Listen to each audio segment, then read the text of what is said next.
It is 7:21. The government has decided not to introduce a new category to the travel traffic light system. It had been considering an amber watch list to warn holidaymakers which countries were at risk of turning red. We can speak to Gillian, who is Minister for Apprenticeships and Skills. Good morning to you. Good morning. Now, we spoke to your colleague Matt Warman yesterday, and he said that the guiding principle of this system was to help people make informed decisions, which sounds reasonable, and that's why this category, this amber watch list, would be helpful. So how come the government's changed its mind from yesterday?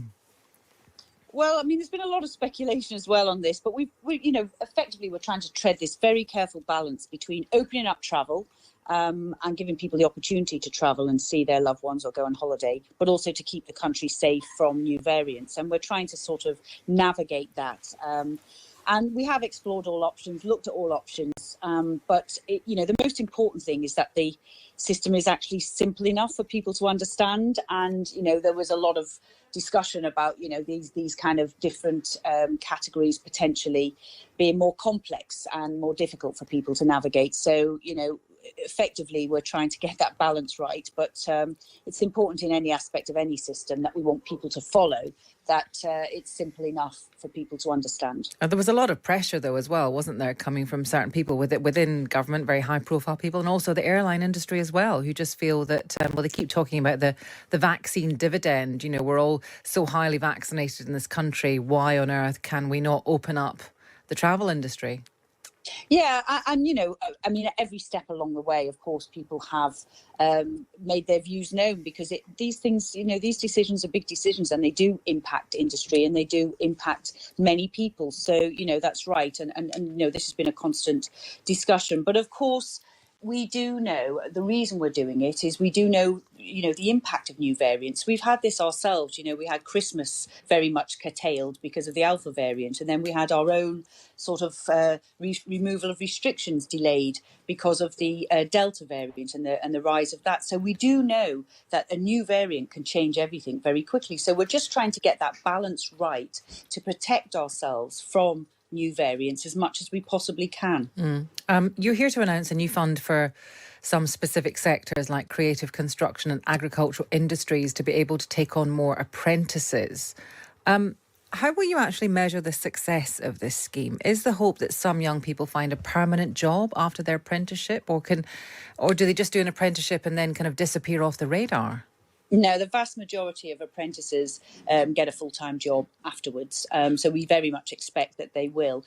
Companies invest a lot in training young people, and an apprenticeship is a minimum of 1 year with 20% off the job, but they can go up to 4 and 5 year apprenticeships. So they invest a lot in the skills and training for young people. So of course we expect that many of those young people will go on to get a job. But this particular announcement, and it's on top of the £2.5 billion we spend each year on our apprenticeship system, but we just wanted to enable a wider range of employers who don't employ people in the normal way. So there are lots of project work, like a film or freelance work.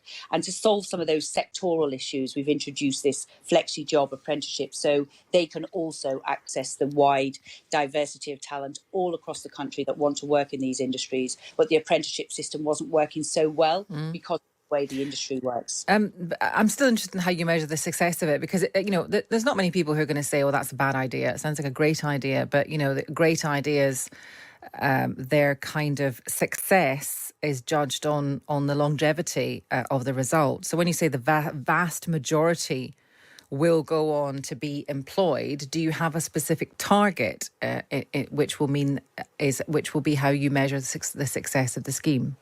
No, we haven't put a target specifically on it, but we have worked very closely with. In fact, this sector asked us for it. They're desperate.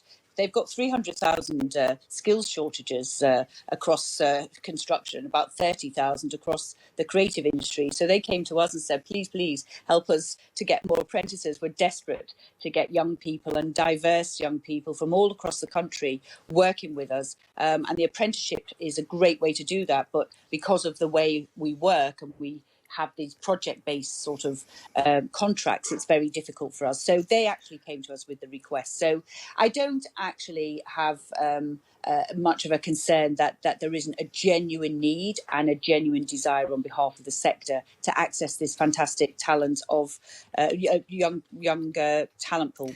The Chancellor has been speaking about young people getting back to the office. He said for young people in particular, being able to physically be in an office is valuable. How many of your civil servants are working from the office, and are you back in the office 5 days a week? Oh yeah, I've been in the not far.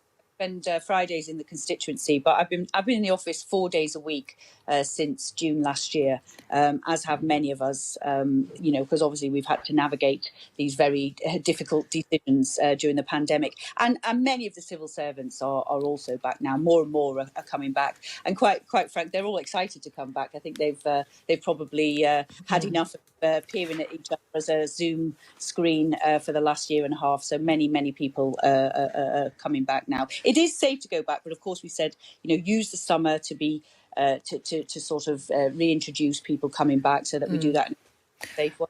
I mean, I have a chief political commentator sitting next to me who goes into these, around Westminster and says that there are very few civil servants back at their desks right now. I'm not trying to catch you out. I just think that when Rishi Sunak says something like this, that people like him, you need to lead by example. If you want people to be back in the office, that's fine, but you guys need to do it yourselves.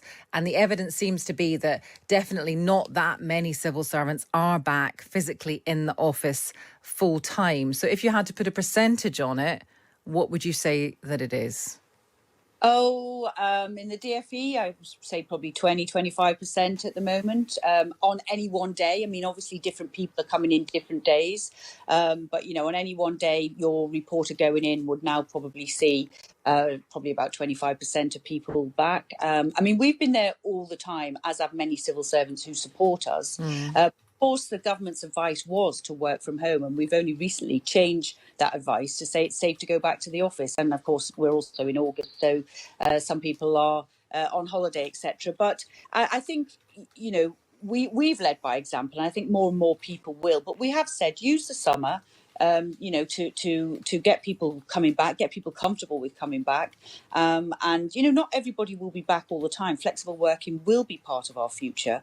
And we're not telling businesses what to do, but we do know that there will be more and more people going back to the office who want to go back to the office. And as the Chancellor said, for young people, that is actually quite important to build that social capital, to learn from others, to be part of that working environment in the flesh as opposed to from your bedroom.